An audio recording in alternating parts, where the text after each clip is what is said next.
to Sugar Coated. I'm your host, Adrienne Garland, the CEO and founder of She Leads Media. For far too long, women have been conditioned to sugarcoat their words, their actions, and the way they show up in the world, and to conform to certain cultural norms and ideals. This is inherently designed to keep those who are outside of the norm from gaining power, prestige, wealth, and influence, preventing more women from being recognized and respected as the powerful leaders that we truly are. Join me each week as we dive into raw conversations with remarkable, uncompromising, and inspirational women that will encourage you to strip away your sugarcoating and move boldly in the direction of your magnificent dreams.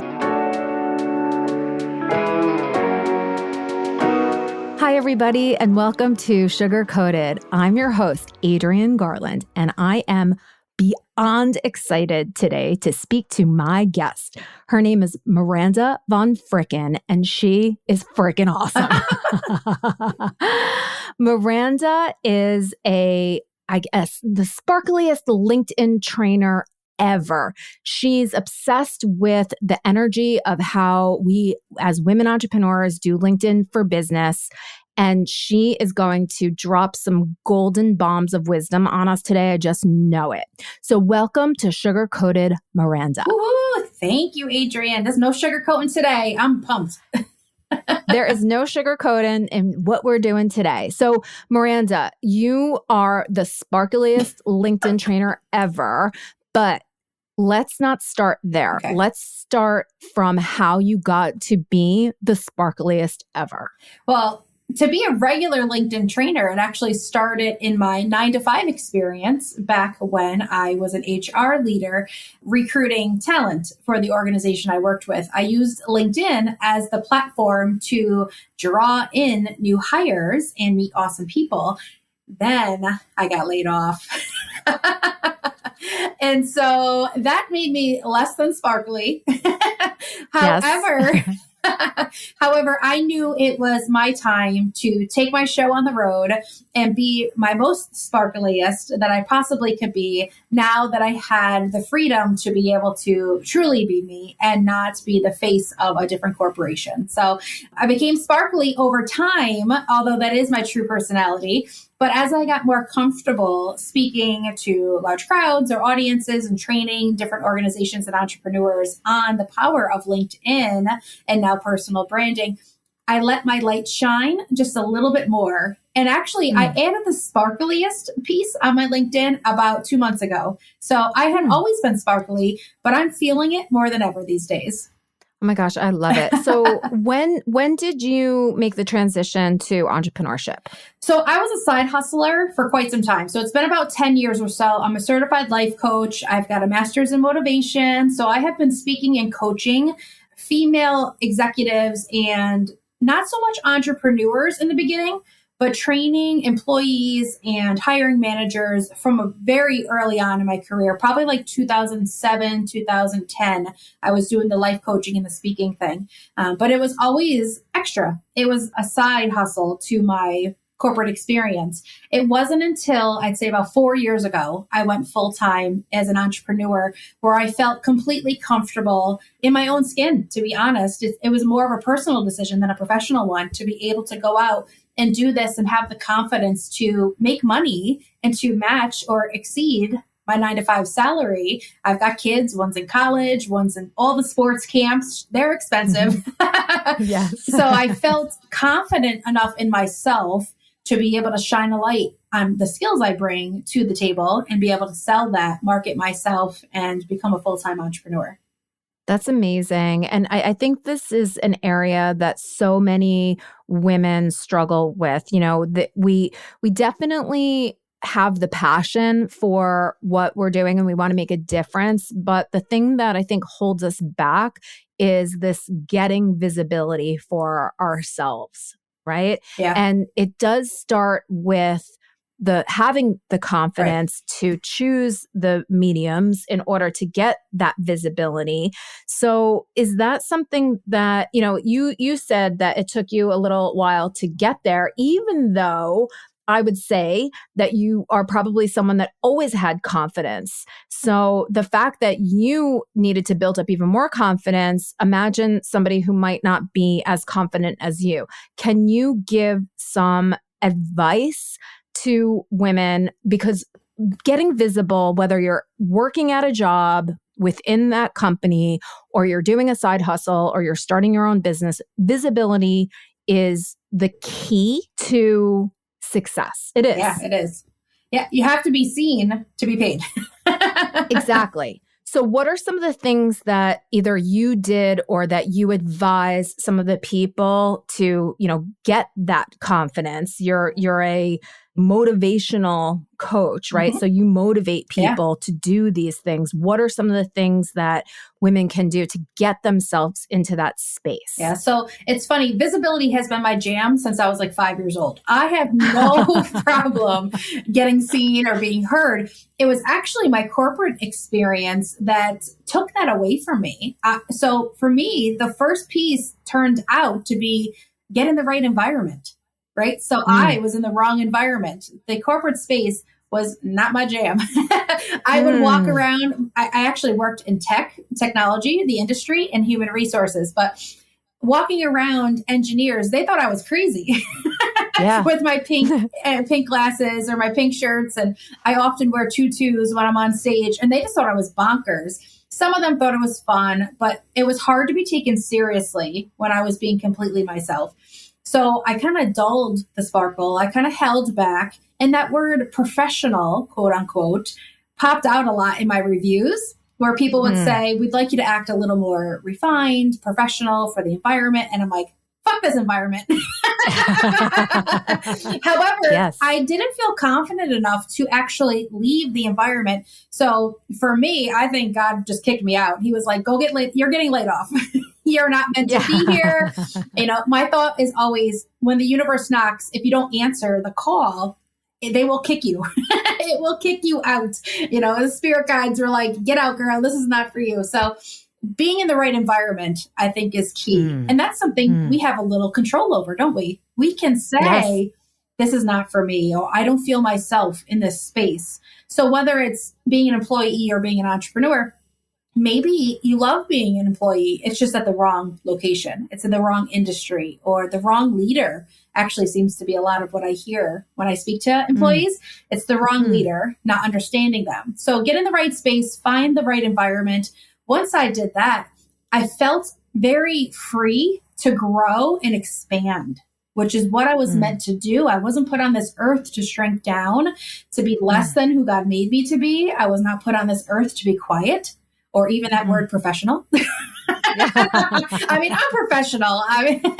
However, there's definitely different definitions to that term in my book. So getting in the right environment was huge for me, and getting clarity, right? So it's one thing to just be bold and loud and sassy and in your face. It's another thing to be all of those things with a clear message and a purpose. So getting clear after the environment piece, getting clear on who I was, who I wanted to work with, what I wanted to do, my vibe, right? How do I roll? So getting clear on all of that was huge. Part of that can be done by yourself. Just get quiet, get a journal, do some professional development or personal development, reading tools, books and podcasts like these. This was a huge piece of my personal growth, going from employee to entrepreneur. But then I went out and found more resources that could help me and be more interactive. So coaching, workshops, taking classes. There wasn't like a workshop on how to be me, right? But there are fabulous female coaches, or even male, depending on who you like to work with. I love the female energy with a little bit of the bold, sassy masculine, but I found coaches to work with that helped me not only get clear on my messaging, but confidence, right? I have an energy healer I work with that helps me align all the things inside my soul. I've got my Christian coaches that I work with. I've got strict business coaches that hold me accountable to my awesome. It's one thing to find your awesome. It's another thing to actually go out and live it.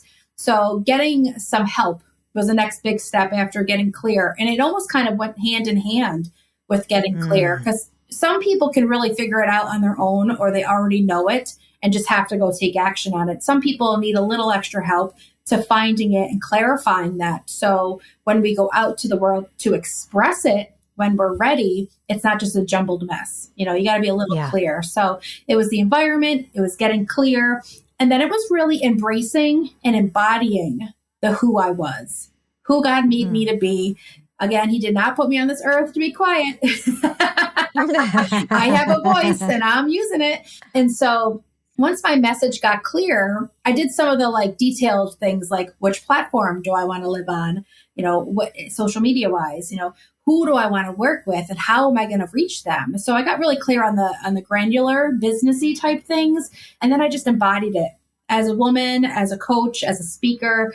I am who I am in person is the same person you see on LinkedIn. Like the biggest compliment I've ever received was when I went to a networking event and they were like, wow, you are literally the same person today here in person as you are on LinkedIn. There's no fakeness to my social media.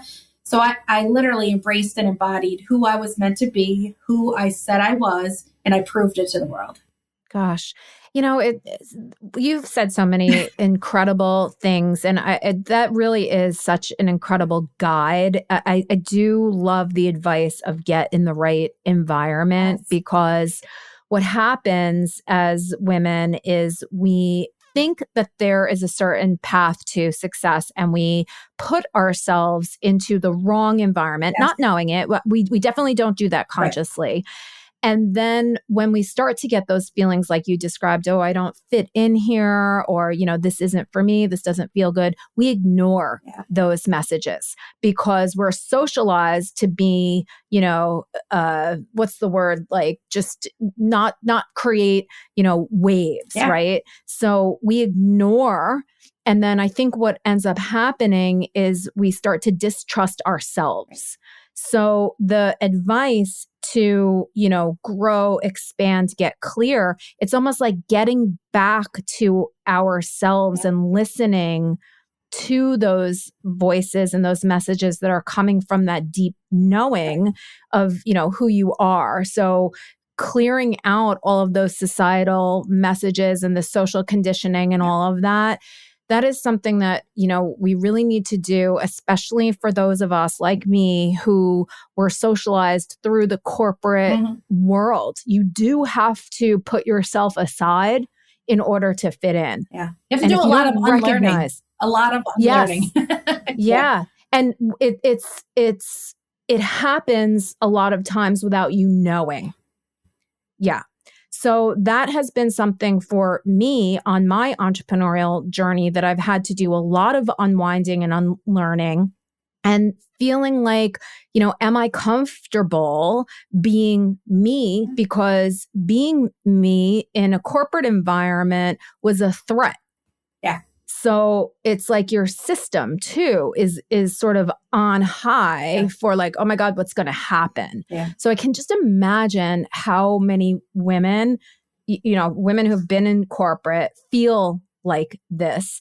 And then there's a whole other set of unknowns in the entrepreneurial world, because we're oftentimes working with other people that are in corporate. So we really, we have a lot of different balls to be juggling, literally. So I feel exactly that too, because a lot of my clients are in the corporate space still. I didn't just, in the beginning, I released everything corporate, but as I became a savvy entrepreneur, I realized they paid more. Yes, go where the money is. So I have one foot still in the corporate space and one foot in what I call my space, not literally the platform, but into my personal space. And so I have to do a few things in my daily routines to make sure that I'm honoring and still embracing and embodying who I am, even in the corporate environment. And I find some people will reject it, which fine, see you later. And some people will think it's fantastic and call you in and tell their friends. And so I find I was really scared about being completely me in the corporate space after I felt very rejected by the corporate, conglomerates. And not only by being told to be a little quiet and be a little less than who I was, but literally rejecting me by kicking me out. Yeah. Yes. With a position elimination. I felt like it wasn't just a position elimination, it was a Miranda elimination. Yeah. And maybe a part of me was, and I treated it as a gift after that initial, shock of who was going to pay my mortgage. After that initial shock, I realized it was such a gift. And I was very grateful for not only them noticing that I may not be the right fit, but for me accepting it, that they're right. I wasn't the right fit. They may have released me for business reasons, but I got to release me mentally, emotionally, and spiritually for my own personal reasons.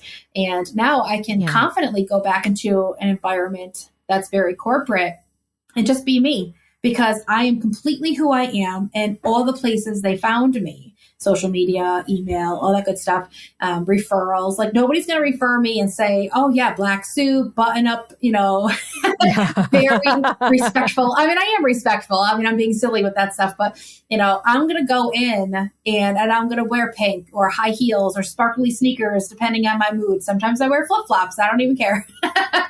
But you're still going to get, my specialty is visibility, LinkedIn, personal branding, and all the rage, which is what everybody wants these days. Like, how do I get seen by more clients? How do I find my next best hire? And you're doing that on LinkedIn and sometimes through a personal brand of your employees. So I know what I have is wanted. And now I know that I want it, not because they accept me, but because I accepted me. So good. That is so good. I just want to mention, there's a podcast that I listened to.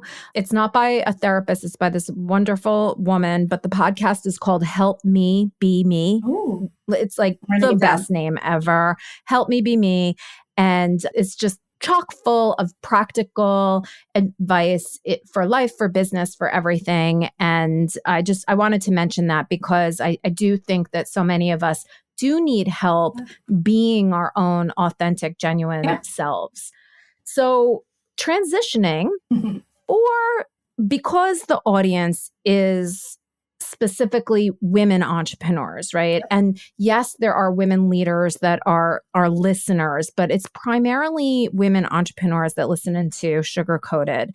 So how can we leverage our own unique characteristics, talents on platforms like LinkedIn by leveraging media, other people's podcasts, things like that? What can we do, Miranda? Oh, be you, girl. And so I'm a female entrepreneur myself. And although my past environment or experiences in the corporate space, I had to kind of release all of that and say, who am I as an entrepreneur? Like, Miranda, the employee, is different than Miranda, the entrepreneur. And so when I talk about, so say we're in the right environment, we're entrepreneurs, we're exactly where we're meant to be. Are we embracing 100% who we are, who we're meant to be? Are we acting as if we're already that person, that higher version of ourselves that we want to put out to the world and to be? So think about like the end in mind whenever we coach someone. When I'm thinking visibility and I do like branding strategies with a person, I say, what do you want to be known for? When somebody sees you online or hires you, what do you want them to say after the work is done? Right? So whether they're a service-based entrepreneur or they're selling a product, like, what do you want them to say about you? And usually they'll say, oh, I want them to say, that was amazing, or I changed their life. And great. Who do you have to be in order to change somebody's life? Well, first you have to get your shit in check. Yeah. I find it very, very aligned when I am in check mentally, emotionally, spiritually. The work comes, right? Like I jokingly say, when I'm in check, then the check clears. That's good. I mean, it keeps, because I know myself, right? So that's the biggest piece of entrepreneurship, because we don't have a boss to tell us what to do. We may have employees, but we don't often have somebody keeping us in line unless we pay somebody to do that. But I have to keep myself in check. And that starts with fueling myself properly, praying every morning, moving my body, drinking all the water. And so keeping myself in check, then I have this mental and emotional strength to be visible confidently, right? To be able to put myself out there and really own what I'm saying, right? Because if I find myself sometimes, if I'm not in check, I'll just put out content to put it out there because I haven't in a few days and I got to put something out. It never gets the engagement that I wanted to. It's like people can feel our energy. And that's actually, I'm writing a book about the energy we bring to the LinkedIn platform. And it's game changing to think if I can just bottle up my energy, which people would legit pay for probably. If I can bottle up my energy and put it out to the world in order to help them transform their life, how would I do that? And the easiest piece is social media. So that must mean I have to put all of this positive, amazing, transformative energy into the text that I put out there, into the copy on my website, in my email list, on any landing page I may have, LinkedIn, Instagram. I can feel the difference when somebody's putting out something janky, half-assed, or when they're really, really feeling what they're saying. And I think in order to get visible and have an impact, you have to get your energy in check first. That it's so interesting. And I keep going back to this idea of like socialization and second guessing ourselves. Yes, it's so powerful to know yourself and do all the things that keep you aligned and healthy. But I think one of the main things that holds women back from sharing their expertise and their thought leadership is they start to, put themselves in someone else's brain, right? And they say, what is someone else going to think about me if I do this, if I show up as myself? And there is legitimate fear there because by putting yourself out there, you do expose yourself. Yep. There's no doubt about that. And as women, that is something that is scary. So it's a protection mechanism on the one hand, right? That we need to protect ourselves. On the other hand, if we don't share, if we don't be visible and in a genuine way, we are not going to be able to accomplish the things that we want to accomplish. So how do you contend with all of that? All of it.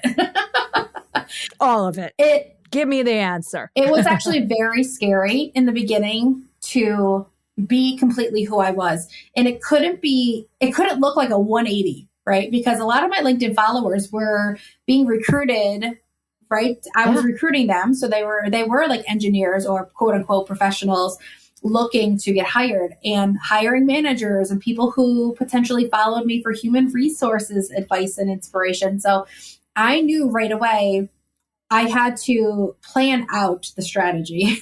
You kind of got to plan your visibility strategy, not just the technical posts. What am I putting out? What am I saying? But the vibe. So what I would do is slowly incorporate. I do one motivational post, one inspirational post, and then an educational post. I still do that today. I blend the educational piece. I blend the how-to, the technical stuff with the high-level confetti awesomeness.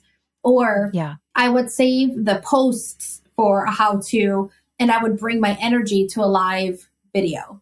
So I'd go live on the platform, and that's where they can see my energy. No matter what I talk about, I'm always going to be the same. And I did have some fear around not only the corporate people who knew me, but my kids' parents. If I went on Facebook where it's more like our personal circles, I'm a sports mom. So I always get a giggle when my daughter's on a new team and a parent will come to me and say, you have a podcast? What's that all about? Because they're not in my environment. They're not in my entrepreneurial space. So one was a nurse and she was like, what about this? What's this podcast you do? And I'm like, I'm an entrepreneur. I have my own business, but they don't always ask what that means. And then a gentleman coach, her basketball coach, literally called me out at one of her practices about being positive on Instagram. And I cracked up because now they're going to see it. And even today, years later, and I'm super confident, I still get that little bouts of fear that pop up. What are they going to think? Are they going to judge my kid that I'm wearing a tutu? I'm a 43-year-old woman in a pink tutu.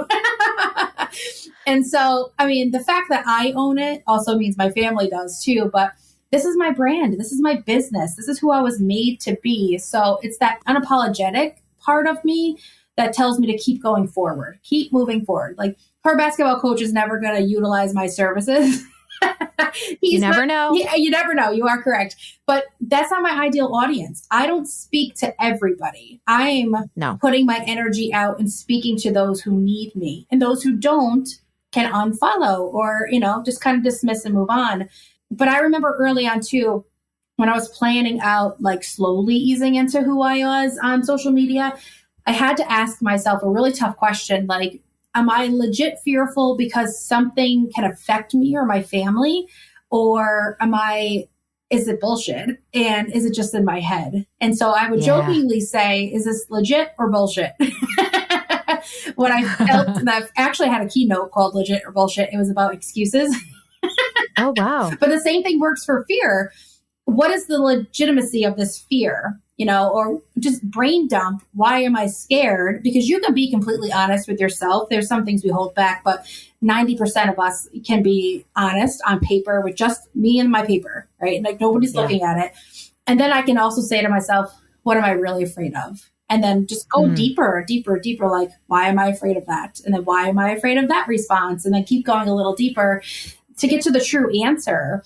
And the true answer ultimately of why am I afraid to be completely myself on social media is probably back to junior high when you didn't have a lunch table to sit at and you were new at school or something crazy. You're fighting with the girls, so because it's about being alone. Ultimately, a post on social media can take a female brain to sitting alone at lunch. Instantly. You're so right. It's crazy. So I'd coach my daughter the way I would have loved to have been coached or raised, and I say to her often, who'd you sit with at lunch when she goes into school? And some days she said, I sat by myself. And I was like, I got so scared one day. I was like, wait, you sat by yourself? Like my thought was how embarrassing. But then I said to her, why did you sit by yourself? Or how did that make you feel? And she was like, people were making me annoyed. So I just sat by myself and said, I need some me time. And I was oh my God, this kid is a genius. Can you imagine? That's amazing. If we all felt like we just needed our me space and didn't care about sitting by ourselves at a lunch table. So I laugh now and I can say, what would I tell my kid when I'm feeling a certain way? What would I tell her? So, I mean, for those of us who have kids, we can kind of get that. But some of us who don't, you have nieces, nephews, whatever, or you can say, what would you tell your younger self if she was feeling this fear?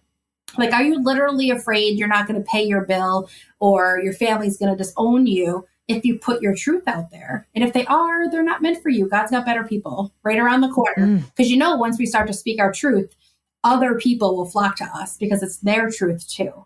We're not alone in how we feel or the views or the values that we have. Like, I actually got a little fearful. I talk about God a lot. I've probably said it 15 times so far about being faith-based or my thoughts on God bringing gifts to me. And I talk about God all the time on LinkedIn. Like, how crazy is, and God's not my business. He's in it, but he's not my business, but he's on the advisory board. Legit. He's my divine board of directors. He's my CEO, my Christ executive officer.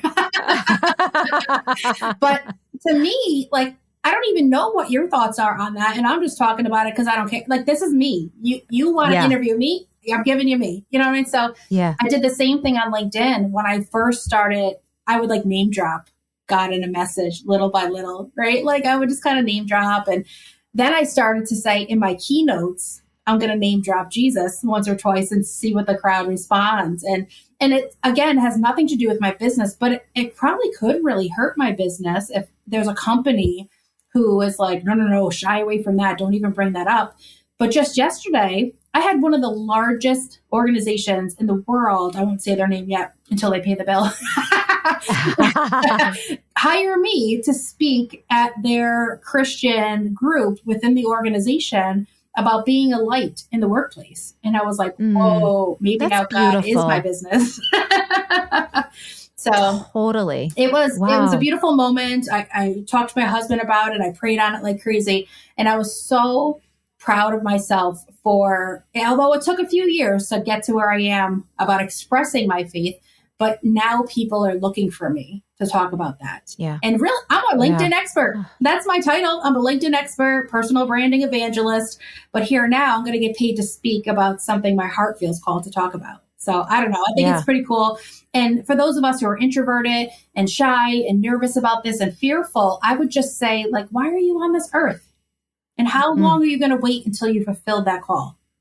Yes. And I think that using you as a model, right? And people don't need to be you to also have that type of success. They can do it in their own way, right? But I truly think that the more women that own who we are and express that, that's going to shift some of these definitions that you were talking about before, like what is professional, right? Men can show up to, to pitch a venture capitalist in jeans and a hoodie and flip-flops, and that, no one bats an eye. Right. So if that's acceptable, why can't we be who we are and have that be acceptable too? Yeah.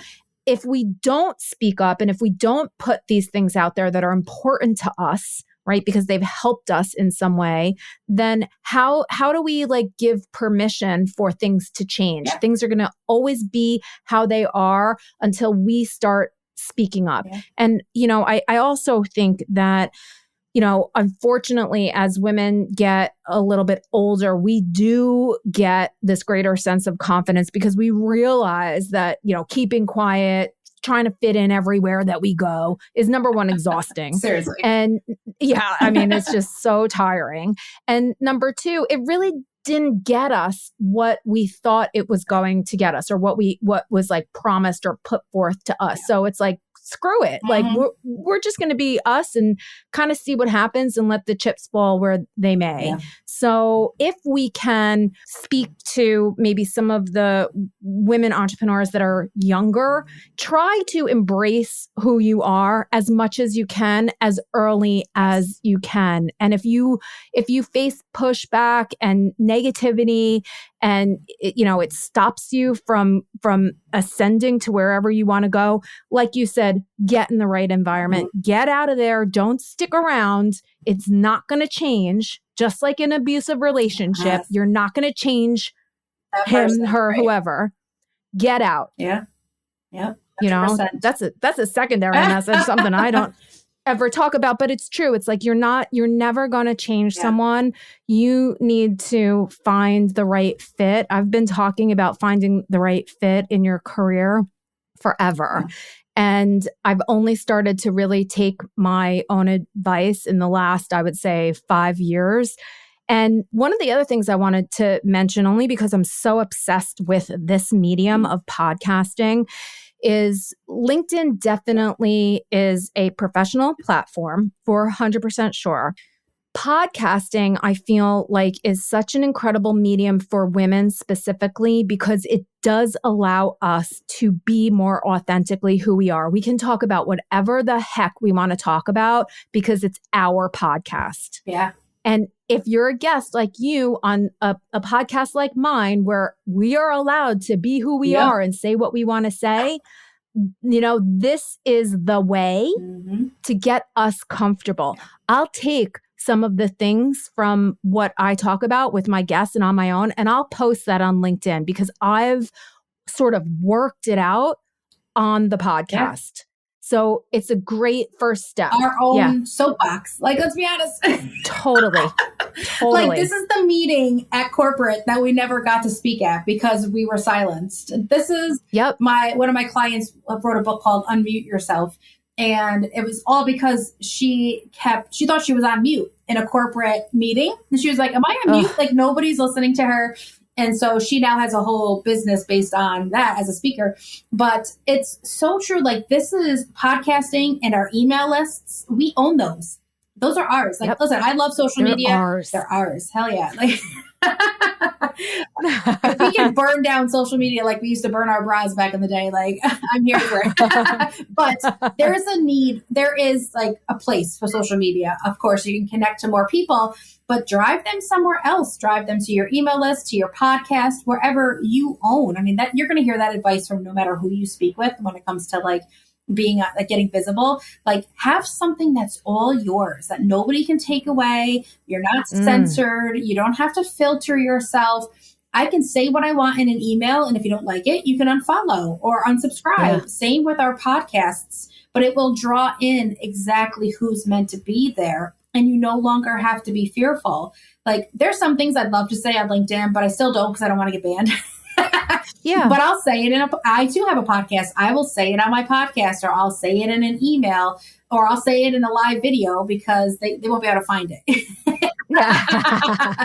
But there's ways to be completely who you are and to test out different platforms, right? Like what works best for you. Because as much as I love a podcast, there was a lot of fear behind starting a podcast because I'm like, ooh, who's going to hear it? It's not people who I know already. It could be complete strangers from all over the world. And clearly that's the case. But then if they're the right people for you, they're going to come to your next thing, whatever it is. Like they'll follow me on LinkedIn. They'll come to my email list. They'll get into one of my programs. Like that's what I love about, I'm still new to podcasting. I only have 12 episodes in my own personal podcast. So obviously I know how powerful it is, and I'm going to have 12 million episodes at some point because I'm feeling it.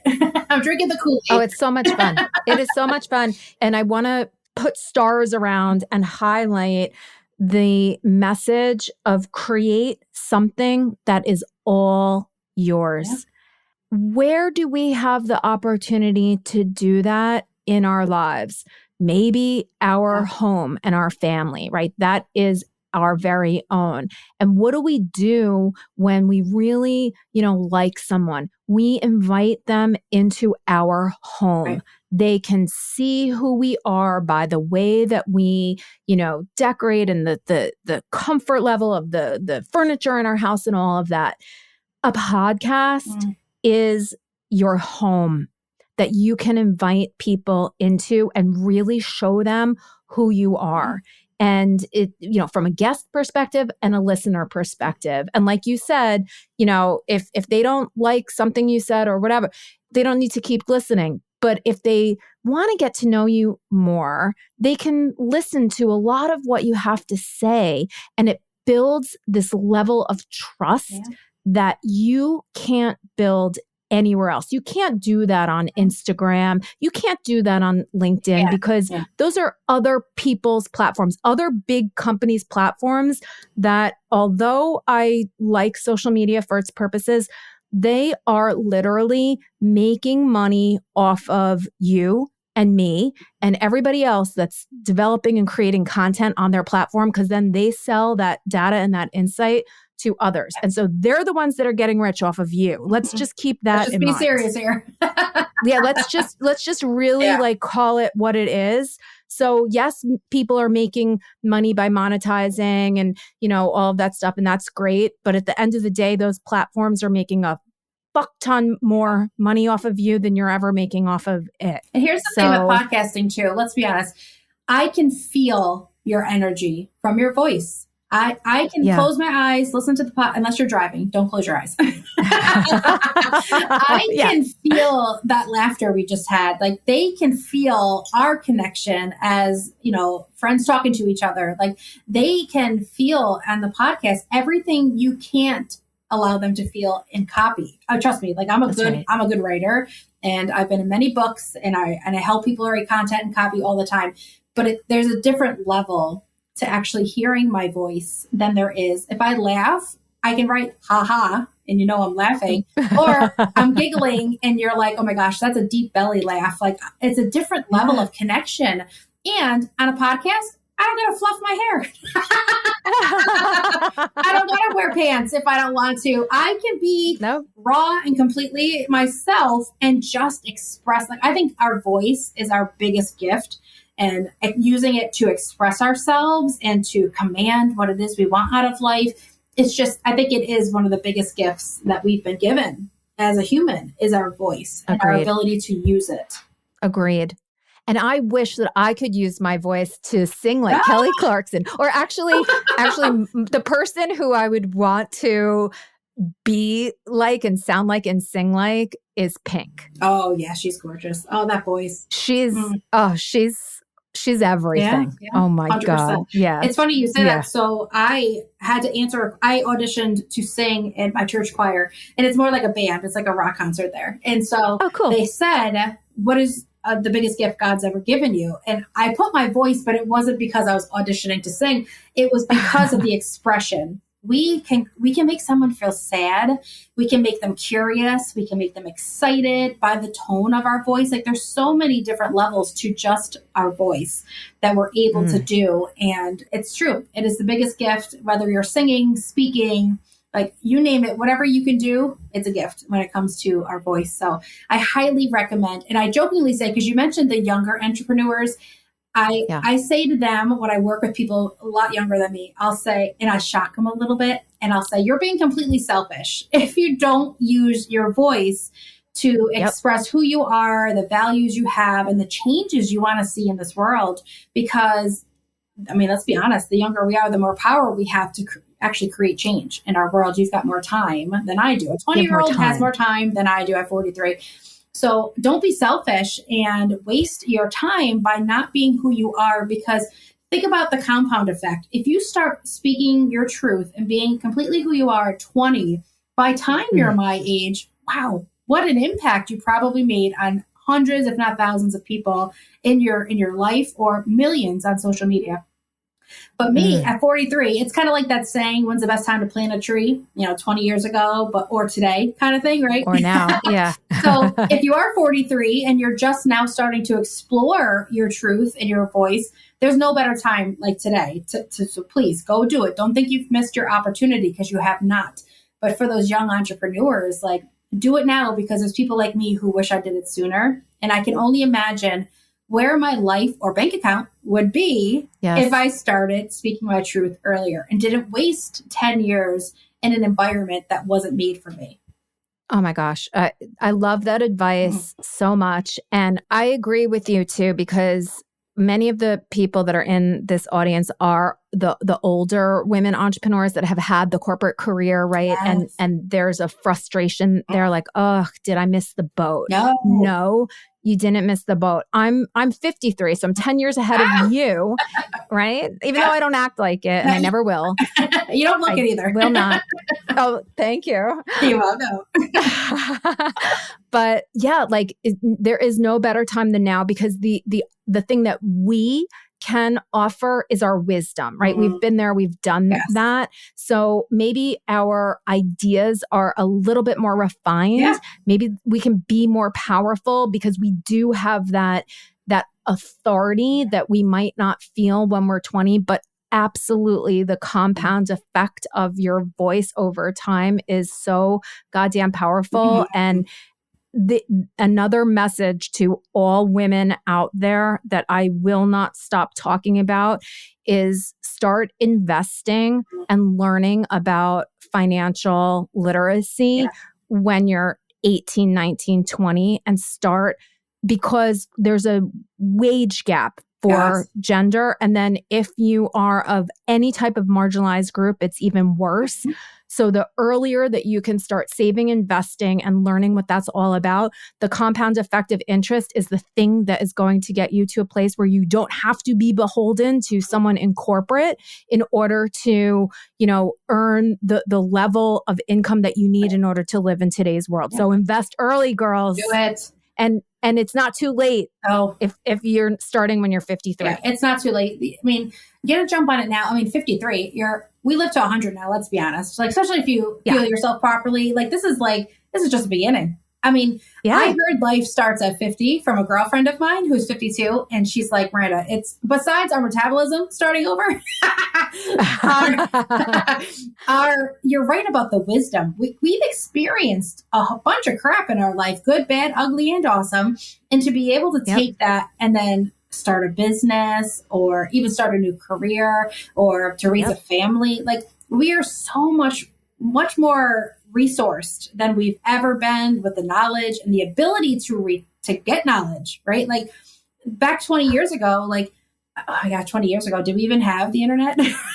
No, no. I mean, hello, the kids these days, success could be handed to them. The only thing I notice in the younger generation is a little bit of that fear that you're talking about and the refined side of things that you talk about. And so it's funny. I look back and I see when these older people would tell me to be more professional, that's not what they were actually trying to tell me. They were generalizing professional. What they should have probably said to me is think before you speak, maybe do a little extra research so you can come confidently to this conversation, not just like blurt it out, So there, and I was a big blurter back in the day. That's not fair. You're crazy. Trust me. I would go back and tell myself a few things back in the day. Investing would be one of them. Oh my gosh, 100%. But it's not too late to try anything, to tweak your business, to pivot. I added pieces to my business over the pandemic, and I actually doubled my revenue over the pandemic when people were closing shop. If you don't feel you can do these things, find somebody who already has or can teach you how to do it, and invest in yourself, because that's probably the best form of investment besides financial investment, is investing in yourself in order to help yourself grow and expand. Oh my gosh, Miranda, I could just talk to you forever. And I think we will. We'll definitely have a part 2 on another podcast episode. But I just want to say thank you so very much for all of the wisdom and all of the energy that you brought to our conversation today. I appreciate it so much. How can people get in touch with you? So I live on LinkedIn, so you can easily find me there. Just search Miranda Vonfricken. I'm the only one. I'm also on Instagram, and my website is mirandavonfricken.com. My podcast is Own Your Awesome, which is kind of cool. Own Your Awesome. I was like, yes, I finally found the name, because that is my message to everyone. Just completely own your awesome. Do not sugarcoat it.